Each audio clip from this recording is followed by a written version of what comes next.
Hello and welcome to another episode of EPMS Tech Talk. I'm Joanne LaFlamme. I'm Chris Costa. So Chris, what do you want to talk about today? Well, last time I think we covered cutting processes and setting up cutting process. Maybe tonight we can go to the next step, which maybe logically would be folding. Perfect. Let's take a look at that. So Okay. we'll take a look at folding. Great. Okay, I'm going to open up File Maintenance. And I'm going to go into Cost Centers. And of course, Post-Press.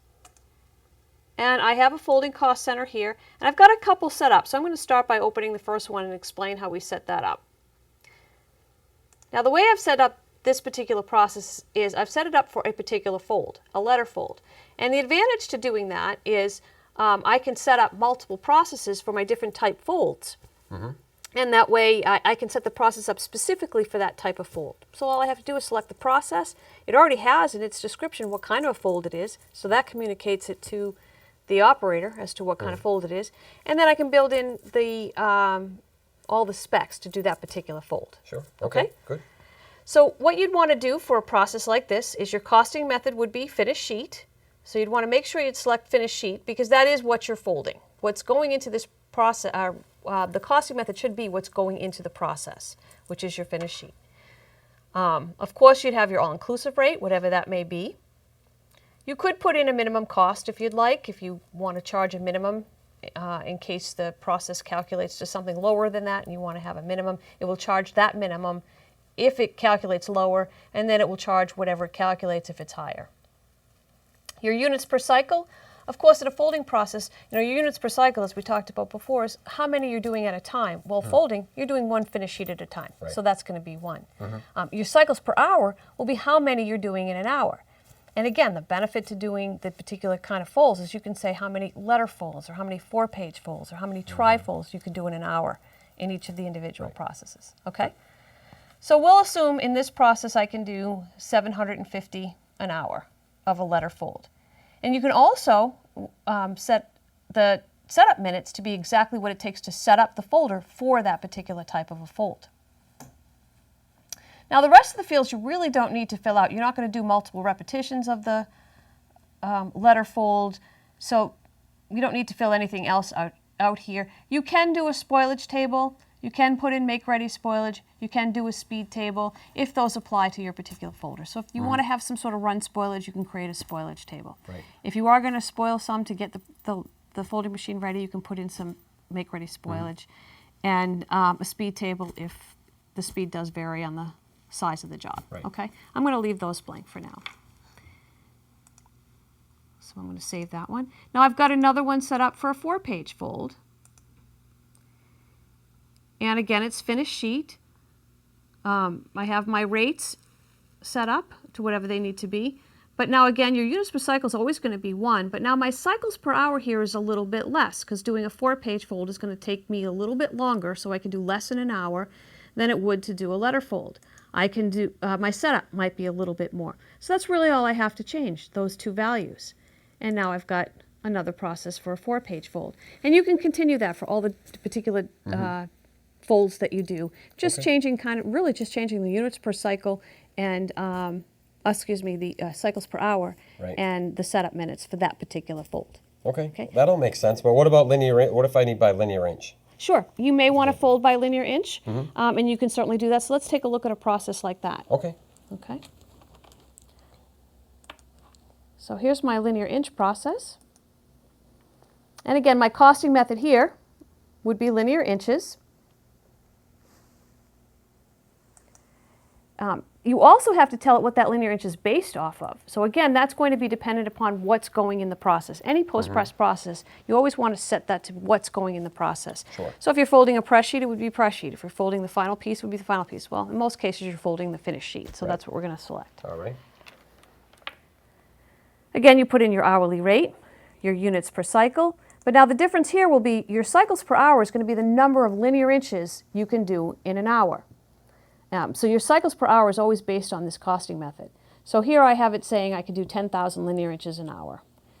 So that's what you would set there. And again, your setup minutes would be to set up this particular process for one fold. And that way you can put in, and we'll look at that in a minute, you can put in varying numbers of folds. So if you need to do 2 folds or 3 folds, you can vary the time it's going to take for that. But the setup you would put in for just setting up the folding process for one fold. Gotcha. The percent for additional reps you have here would be how much more time it's going to take for the additional folds. Your repetitions are going to be additional folds. So if it takes just as long to do 2 folds, or it takes twice as long to do 2 folds as it does to do 1 fold, you could put it at 100%. But if it's a little less time, because the paper's already in the machine, you would do whatever that percentage is. Now, the other thing you can do here is you can enter the number of folds as the repetitions in the estimate of the order, and therefore you'd want to label that your number of folds, just so that your operator, or excuse me, your estimator, as he's selecting this process, will know what that field is and what he's supposed to enter. Sure. Okay? Okay. So let's take a look at that at an estimate. All right, perfect. So let me go into estimating order entry, and I'll open a brochure estimate I have here.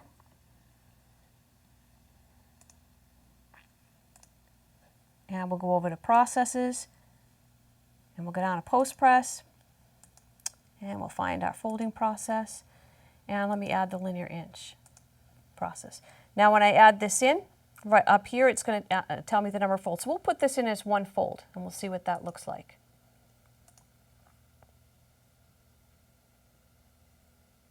So when I calculate this, it's going to tell me how many linear inches here. So that the quantity is going to be in linear inches, but it's going to calculate it based on the setup minutes. We said 10,000 linear inches an hour plus the setup, so it's a little less than 2 hours to do that. Now if I edit that and I say I'm doing 2 folds, and I hit the calculate button, it's going to double the linear inches, thereby adding a lot more time. Okay. Okay? That makes sense. Good. Now, if I'm calculating off of linear inches, so how do I tell my pressman how many folds it is? Oh, good point. Well, not only how many folds, but what kind of fold. What type of fold it is, right? Yeah, that's a good Exactly. point. Well, we can do that a couple of different ways. We can do it with an inline operation. We can do it with a user-defined field. So Okay. let's take a look at that. Good. So if I edit this process, I have set up a couple of inline operations where I can hit add here and select the inline operation that's labeled 4-page fold, Z-fold, tri-fold, or whatever type of fold it is. Now the advantage to doing it as an inline operation is you can also add make-ready time or setup time, because those particular folds may add additional time. Gotcha. And it also will print on the job ticket. Right. If you can do it as a user-defined field where they just select the type of fold, and that way, and then you'd have to have that user-defined field added to your job ticket. But if that's easier for you, you can do it that way, add it to the job ticket, and if it doesn't add any more time, then you wouldn't need to do anything more. Exactly. Right. Okay? Okay. So let me just select one of these. Say we do a Z-fold here. Now I have that adding additional make-ready time.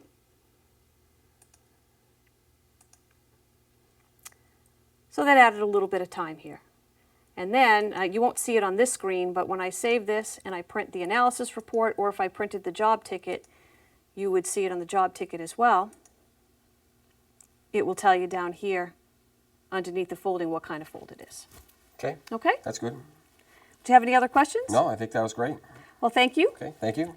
And thank you for joining us for another episode of EPMS Tech Talk. I'm Joanne LaFlamme. I'm Chris Costa. Please look forward for more to come.